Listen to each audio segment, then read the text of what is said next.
Hey there, I don't know about you, but personally, I don't really like doing repetitive tasks. This video is going to be part one of a three-part series for how to automatically post your website content to medium.com as articles. In the first part of this video, I'm going to discuss setting up my website so it's capable of generating the content necessary for posting to Medium using the Medium API. And then I'm going to show you a Postman collection that I've created, which will automatically take that information from your website and post it to Medium. And like I mentioned, this is part one of a three-part series. So if you would like to see the other parts, feel free to subscribe to the channel and you'll get notified when I put them up. So let's go ahead and switch over to the computer and I'm going to go through this step by step.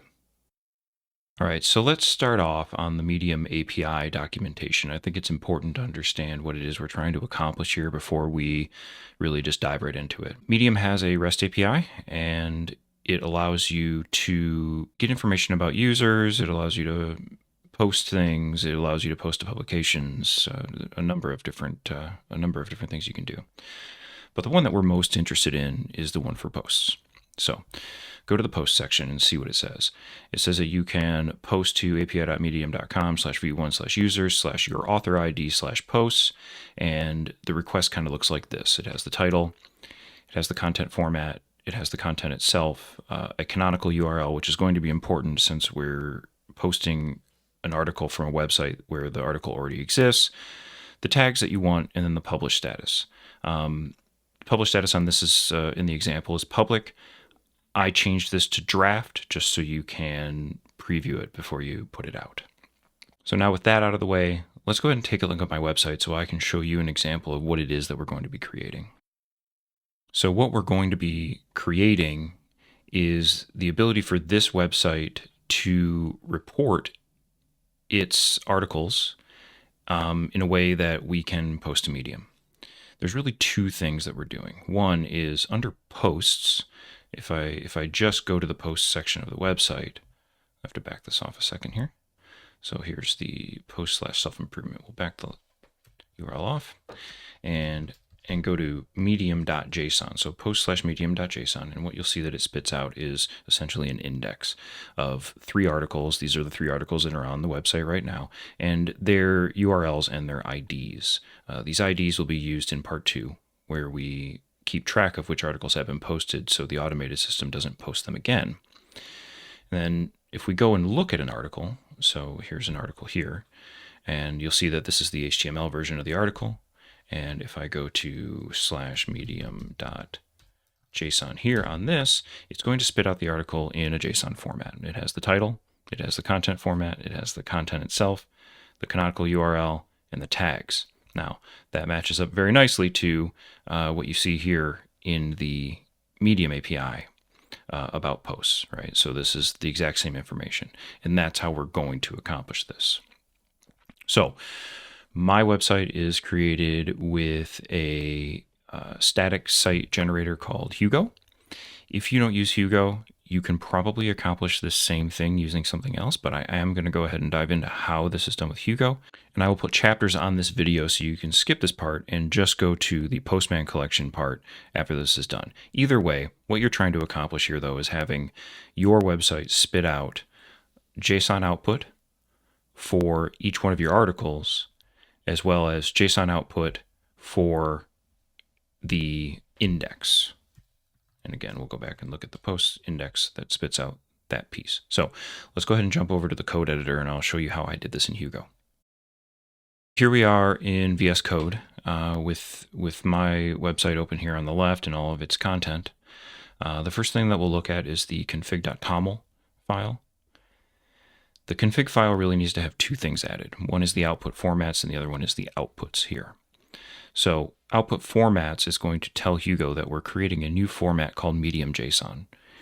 And the reason that we're not just using the plain JSON output for this is because in the future, I think I want to have JSON output for each one of my articles and create kind of a headless kind of setup. So we create this Medium JSON, which is going to create the JSON output that's just for these Medium posts.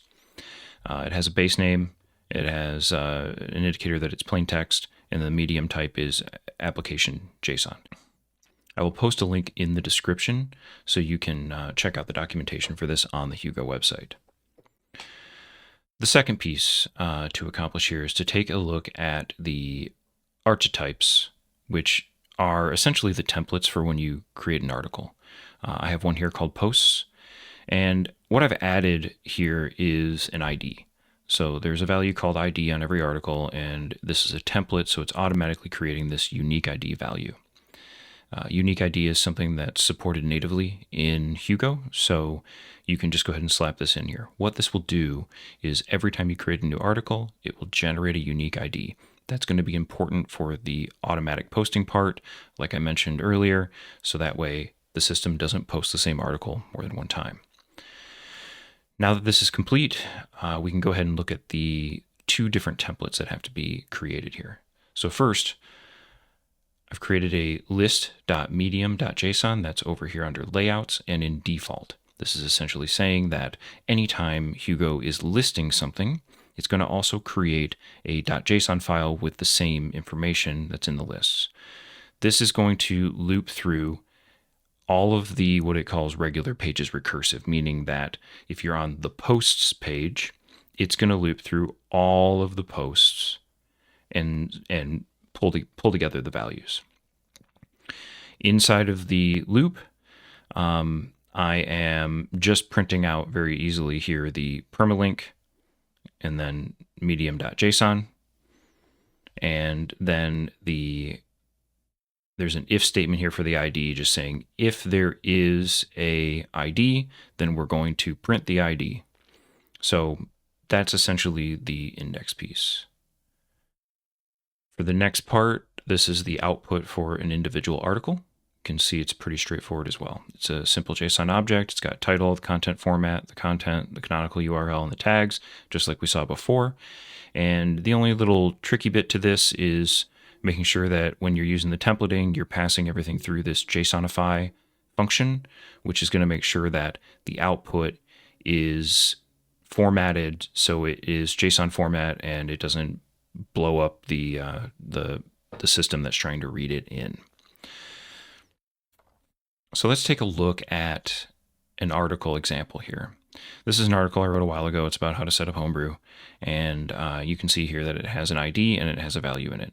This is a value that I fudged in because I didn't have this ID value when I created the article in the first place. So I just kind of tossed it in there.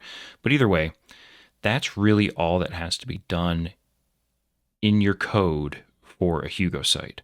If you publish this, it will work. You'll get the two different JSON outputs that you need. The next thing we're going to do is hop over to the part that actually does the posting, and that is going to be in Postman. So here we are on Postman.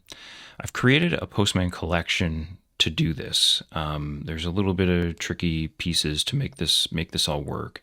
If you're not familiar with Postman, it's usually a tool that's used to test APIs. I've kind of pieced it together to make it do an automation which will automatically post a certain article to medium.com. If you want to get this Postman collection, I will post a link to it in the description below. You can pull it down, and I'm going to go over it right now and show you what pieces you need to fill in on your own in order to make it work. The first thing that you're going to need in order to use this Postman collection is a Medium token. You can get a Medium token by going to medium.com and going to your settings, and it's pretty straightforward. You just type it into the box, you type in the name of the token into the box, and it's going to spit out a value. Mine's over here on the right, and I've blurred this just so you can't actually see it. When you download this collection, it'll have this initial value in here. You just leave that empty and you set your current value to your token. The second thing that you have to set is the article URL. So you can see here that I've set the article URL to the medium.json file for the specific article. This is all you really have to set in this Postman collection to get this to work. Now let's go ahead and jump into what each one of these steps does. The first step is to get your Medium user. You need to have your user ID in order to be able to post an article, and the way that you get your user ID is to use your token and hit the the me endpoint to get that information. So we've set up this to automatically do that. You can see authorization, it gets from that medium token that was in the top level, and the body is empty. And then what I've done is I've written a test. The test verifies that it gets a response by validating the schema of the response, and then it grabs the user ID, so here JSON data.data.id, and it stores it to a temporary variable for this run of the collection. Next, it goes to fetching the post content from my website. So this is the medium.json file that we were talking about earlier. Using the article URL that you provided in the settings earlier on, it will go and grab that JSON data, and I guess I can show you that. So there's not a whole lot to it. Again, the authorization is empty, the parameters are empty, the headers are just the defaults, but after it grabs the article, it's going to run another test. This test is confirming that it got back an article that has the following information. Then it's running a test, and what it's doing with the test, very similar to the previous step, is stashing the information that you need for the next step into some variables. So it's grabbing the title, the content format, the content, the canonical URL, and the tags, and it's putting them into variables. The final step is actually posting the content. So it's going to take some information that it retrieved in the last two steps and also use your access token to post it. You can see here that the method is post, and it's hitting the Medium API with your Medium user that it grabbed from the first step. And then it is generating the body of the post using the information that it gathered from the second step, and then posting it to Medium. So with all of that put together, there's really only one more thing to do, and that's to run it. So I'll go back here to the top level, and we're going to hit the run button, and then just hit run Medium API post, and you can see it got the user, it got the value from the website, and then it posted the article. Now we'll jump over to medium.com. Okay, so here we are on medium.com. I'm going to go ahead and go to the stories section and go to drafts. You can see here that it has posted this, and it did less than a minute ago because we just posted it, and all of the information is here in the draft. If I open it up, you can see this is the full article. It has all the details about exactly what we're talking about right now, and there's not a whole lot else to it. A couple other things I'd recommend would be to go in, make sure you add a subtitle, make sure you check your tags, make sure they're accurate, just run through the details and see that everything is looking right, and then you can hit publish. All right, that's it for part 1. Like I said, if you want to see part 2 and 3 of this, where we remove the Postman piece altogether and completely automate this process, subscribe to the channel and check it out when I post it.